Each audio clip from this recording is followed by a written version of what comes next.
Islamic research foundation के founder doctor Zakir Naik के school में गरीब मुस्लिम बच्चों को एडमिशन नहीं देने का आरोप लगा है। जाकिर के पूर्व बॉडीगार्ड का कहना है कि उसके मुंबई स्थित स्कूल में सिर्फ बड़े और पैसे वाले लोगों के बच्चों को ही प्रवेश मिलता है। यहाँ तक कि IRF संस्था में काम करने वालों के बच्चों को भी एडमिशन नहीं दिया जाता। हालांकि स्कूल ने इन आरोपों से इनकार किया है। बीजेपी प्रवक्ता शाहनवाज हुसैन ने कहा कि इस्लामिक स्टेट के लोग इस्लाम के नाम पर कलंक हैं और उन्हें इस्लाम से कोई लेना देना नहीं है। उन्होंने कहा कि ऐसे लोग धर्म के नाम पर इस्लाम को बदनाम कर रहे हैं। शाहनवाज हुसैन ने पाकिस्तान पर निशाना साधते हुए कहा कि सभी आतंकवादी पाकिस्तान के लीडर हैं। इस देश का मुसलमान इस देश से मोहब्बत करता है। 2-4 लोग आकर पूरे मुस्लिम समाज को बदनाम करने की साजिश न करें। जो इस तरह के नारे लगाए, सरकार को सख्ती से नीतीश कुमार जी को निपटना चाहिए। महाराष्ट्र विधानसभा का मानसून सत्र मुंबई में सोमवार से शुरू होगा। ये सत्र 18 जुलाई से शुरू होकर 5 सितंबर तक चलेगा। इस बार विपक्ष सरकार को घेरने के लिए मुंबई में सड़क घोटाला, मुंबई को टोल मुक्त करने और मुंबई पुणे एक्सप्रेसवे हाईवे पर बढ़ते हादसे जैसे मुद्दों को जोर शोर से उठाने की तैयारी में है। इसके अलावा सरकार को कई मुद्दों पर सहयोगी दल शिवसेना की बेरुखी का भी सामना करना पड़ सकता है। बैंकों का करोड़ों रुपए का कर्ज लेकर फरार विजय माल्या के खिलाफ मुंबई की अंधेरी मेट्रोपॉलिटन कोर्ट ने गैर जमानती वारंट जारी किया है। 2012 के एक मामले में विजय माल्या की तरफ से जारी 50 करोड़ और 57 करोड़ रुपए के चेक बाउंस हो गए थे। एयरपोर्ट अथॉरिटी ऑफ इंडिया ने इस मामले में मेट्रोपॉलिटन कोर्ट में अर्जी दी थी। विजय माल्या फिलहाल लंदन में है।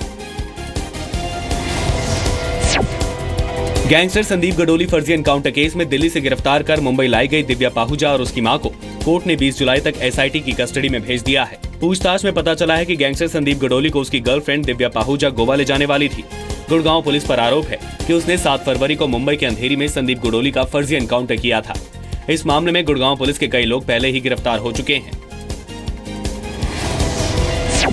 तमिलनाडु के डिंडीगुल इलाके में रेलवे ट्रैक पर आने के कारण करीब 80 बकरियों की मौत हो गई। इसमें कई बकरियां जिंदा हैं, लेकिन खड़े होने की हालत में नहीं हैं। ये सभी बकरियां पराईपट्टी गांव के किसान मुनियादी की हैं। तेज बारिश से बचने के लिए बकरियां सुरक्षित जगह की तलाश में भाग रही थी। इसी बीच पौधी गई एक्सप्रेस ट्रेन के आने से सभी बकरियां रेलवे ट्रैक के बीच में फंस गई। ये ट्रेन चेन्नई से थेंकासी जा रही थी।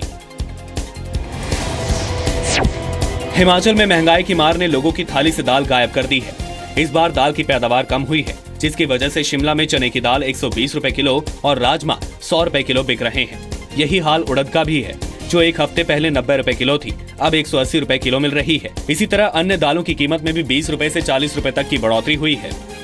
मैं ये समझता हूँ कि भी पिछले 1 साल से तो दालों में काफ़ी हाइक है रेट्स में, जो कि एक सभी के लिए मुश्किल होता जा रहा है। दालों के हिसाब से अगर देखा जाए तो दालों के रेट काफ़ी उतार चढ़ाव के रहे हैं, क्योंकि जो दिल्ली से माल आ रहा है वो एकदम से बढ़ करके आता है और यहाँ पर बढ़ाना जो शिमला की मार्केट में बढ़ाना मुश्किल हो रहा है।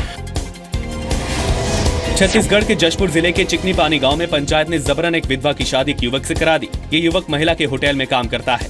महिला के 2 बच्चे हैं और उसके पति की 5 साल पहले मौत हो गई थी। आरोप है कि विधवा के जेठ ने उस पर युवक के साथ नाजायज संबंध का आरोप लगाते हुए पंचायत बुलाई और जबरन शादी करा दी। पुलिस ने पीड़ित की मदद करने के बजाय उल्टा दोनों को जेल में डाल दिया। इतना ही नहीं, बाद में पुलिस ने दोनों को 24 घंटे के भीतर गांव छोड़ने का अल्टीमेटम भी दे डाला। इस शर्मनाक घटना के पीछे विधवा के जेठ की साजिश बताई जा रही है, जो महिला की बेशकीमती जमीन हथियाना चाहता है। दोनों गांव के ग्रामवासी इसके हरकतों को देख के कि जब रहने लगे हैं तो पति पत्नी के रूप में ही रह करके दोनों की सहमति से वो दोनों ग्रामवासी शादी करा दिए हैं, ऐसा पता चला है। जैसे कोई महिला के साथ अभद्र व्यवहार अभी नहीं किया है।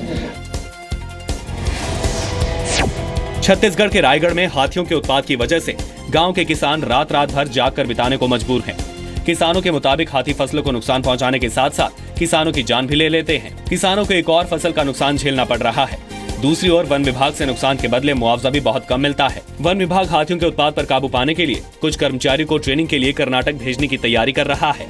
इस एरिया में 15-20 हाथी लगातार कहीं आ रहे हैं, जा रहे हैं। ऐसे लोगों को, यंग लोगों को भेजा जाए जिन्हें फील्ड का अच्छा खासा अनुभव हो, जो हाथी प्रभावित क्षेत्रों में काम कर चुके हों। रायपुर के रविशंकर विश्वविद्यालय के दीक्षांत समारोह में इस बार छात्र सिर पर काली टोपी और गाउन पहनकर नहीं, बल्कि कुर्ता पैजामा और पगड़ी पहनकर डिग्री लेंगे। देश में पहला मौका होगा जब किसी विश्वविद्यालय के दीक्षांत समारोह में कुर्ता पैजामा और सिर पर पगड़ी पहनाकर छात्रों को डिग्री दी जाएगी। रविशंकर विश्वविद्यालय की समिति की बैठक में फैसला लिया गया है। छात्र संगठन NSUI ने इस मामले को पूरी तरह राजनीति से प्रेरित बताया है।